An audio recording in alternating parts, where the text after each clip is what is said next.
Bienvenue dans ce 4e épisode du podcast des rêveurs, le podcast pour maîtriser et comprendre ses rêves. Alors aujourd'hui, on va voir quelque chose de très important.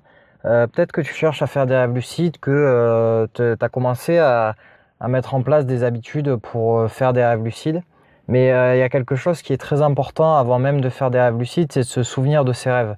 Parce que forcément, on en a déjà parlé dans des podcasts précédents, mais si tu oublies ton rêve, ça sert à rien d'être lucide.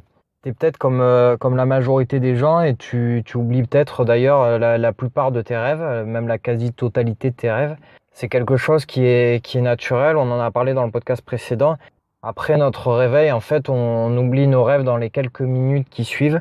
Et donc aujourd'hui, on va voir comment on peut faire pour réussir à se souvenir de ses rêves. Donc pour se souvenir de ses rêves, la première chose donc qu'il faut savoir, c'est ce que je viens de dire, c'est que on les oublie, on oublie nos rêves quelques minutes après notre réveil. Donc le but, c'est tout simplement que dès qu'on est réveillé, qu'on fasse ce qu'il faut pour se souvenir de ses rêves plus dans la journée et s'en souvenir plus tard. Donc la première chose à faire, c'est quand on se réveille, en fait, c'est de pas bouger, de rester immobile et de se remémorer ses rêves. De prendre le dernier souvenir de rêve qu'on a eu et d'essayer de remonter son rêve pour essayer de se souvenir de la totalité. L'idée là, c'est qu'il faut vraiment bien rester immobile parce que bien sûr, si on commence à se lever et à bouger, en fait, notre cerveau va commencer à effacer le rêve. Donc, il faut vraiment rester immobile et se concentrer en fait tout de suite pour essayer de se remémorer les dernières images de rêve qu'on a et donc, comme je viens de dire, de remonter le rêve, d'essayer de se le remémorer dans sa totalité. Une fois que ça s'est fait, une fois que tu t'es bien remémoré ton rêve, le rêve dont tu te souviens, ce qu'il faut, c'est l'enregistrer. L'enregistrer, donc en fait, c'est l'écrire sur un papier, c'est prendre en note pour pas l'oublier, parce que si le simple fait de te le remémorer quand tu te réveilles, ça te garantit pas que tu vas te souvenir de ton rêve toute la journée et que tu vas pas l'oublier. Et encore plus si tu veux te souvenir de ton rêve, par exemple si tu as fait un rêve lucide, que tu veux pas l'oublier, que tu veux l'avoir encore en mémoire longtemps, l'idéal c'est de l'écrire, comme ça tu es sûr que tu l'oublieras pas. La deuxième raison pour laquelle c'est important de noter ses rêves, c'est que grâce à ça tu vas pouvoir relever des éléments qui pourront t'aider à être lucide.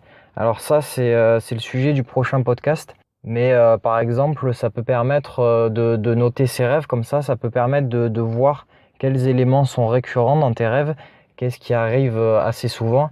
Comme ça, ça peut t'aider à devenir lucide. Parce que tu auras conscience que telle chose se produit souvent dans un rêve.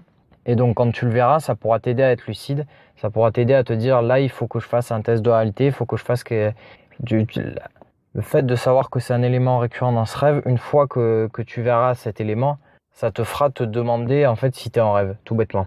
C'est vraiment les deux raisons, donc pour pas oublier et parce que ça permet de relever des éléments. Alors là, j'ai cité les éléments récurrents, mais ça sert à plein d'autres choses, de noter ses rêves dans les détails. Ces deux choses-là, en fait, c'est ce qui fait donc que c'est très important de noter ses rêves, de noter les rêves dont on se souvient. Et il faut pas le faire que le matin au réveil, en fait. Par exemple, si tu te réveilles la nuit, tu vas te souvenir de rêves. Enfin, tu vas pouvoir te souvenir de rêves que tu risques d'avoir sûrement oublié le matin. Donc quand tu te réveilles la nuit, c'est important de le faire aussi.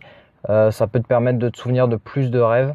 Et on verra dans le prochain podcast que plus tu te souviens de rêves, plus ça pourra t'être utile parce que tu pourras les analyser, tu pourras relever des choses qui pourront t'aider à devenir lucide par la suite. Alors pour prendre en note tes rêves, il y a deux solutions. La première, c'est tout bête, c'est d'avoir de quoi écrire sous la main et donc d'écrire bêtement ton rêve. La deuxième, c'est de l'enregistrer vocalement, de le raconter.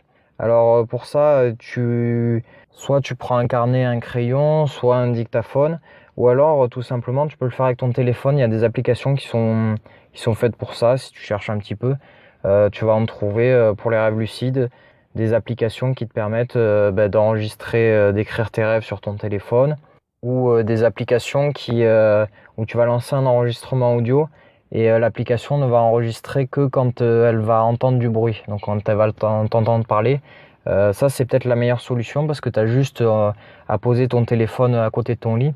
Et donc, quand tu te réveilles la nuit, tu peux bien rester immobile, te remémorer ton rêve. Et là, tu as juste à dire à voix haute, à raconter ton rêve à voix haute. Et tu n'as même pas besoin de toucher ton téléphone, d'allumer l'écran, rien. C'est l'application qui se charge d'enregistrer, qui détecte, qui t'entend et qui fait le boulot.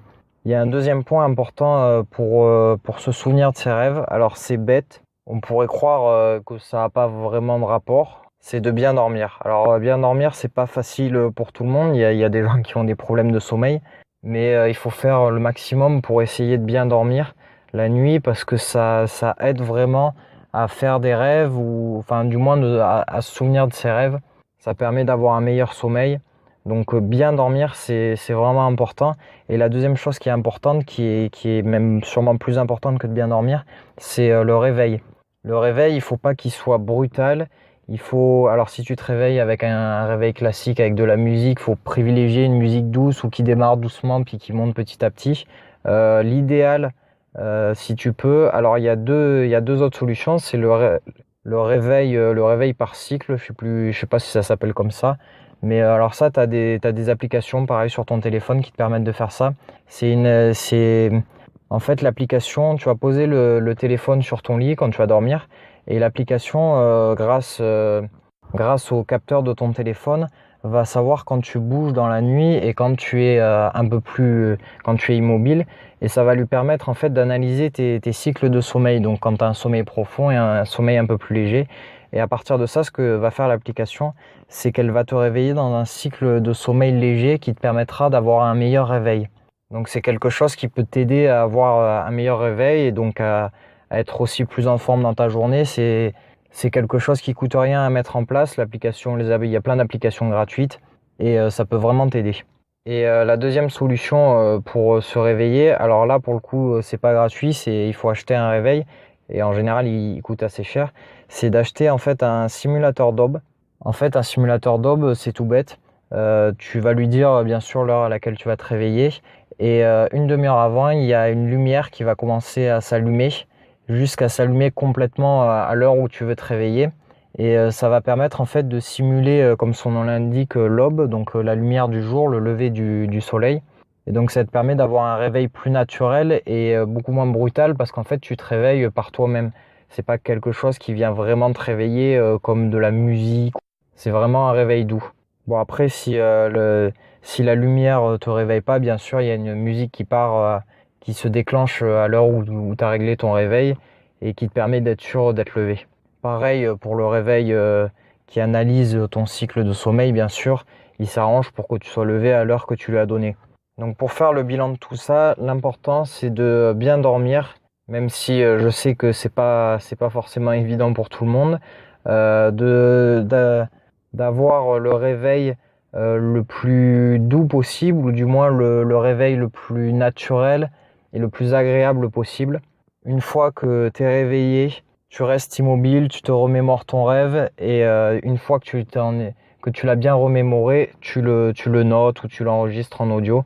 Alors c'est quelque chose qui a beau être simple et rapide à mettre en place, qui est pas coûteux, c'est quand même quelque chose qui est souvent chiant à faire. Il faut dire les choses clairement. Ça pose en général pas de souci de rester immobile dans son lit à son réveil pour se souvenir de son rêve. Mais une fois qu'il faut le noter, on n'a souvent pas envie de le faire. Mais si tu as pour objectif de faire des rêves lucides ou d'analyser tes rêves ou d'en savoir plus sur tes rêves en général, c'est vraiment quelque chose qui est important. Donc il faut un peu se forcer à le faire. Et le but, bien sûr, c'est de le faire le plus régulièrement possible, même tous les jours. Parce que si tu te souviens que d'un rêve tous les 10 jours, bah, ça t'aidera pas beaucoup. Alors que si tu le fais vraiment régulièrement, si tu arrives à vraiment le faire tous les jours, c'est pas compliqué. C'est chiant, mais c'est pas du tout compliqué, quoi, de juste noter ses rêves. Mais si tu le fais, tu vas voir que ça va énormément t'apporter et énormément t'aider. Comme d'habitude, si tu as aimé ce podcast, si tu veux en savoir plus sur les rêves lucides, n'hésite pas à t'abonner et à le partager pour le faire connaître à davantage de gens. On se retrouve dans le prochain podcast où on parlera justement donc de noter ses rêves. On en parlera plus en détail, ce qui est important de noter, à quoi ça va servir. Donc on verra ça dans le prochain podcast. Salut!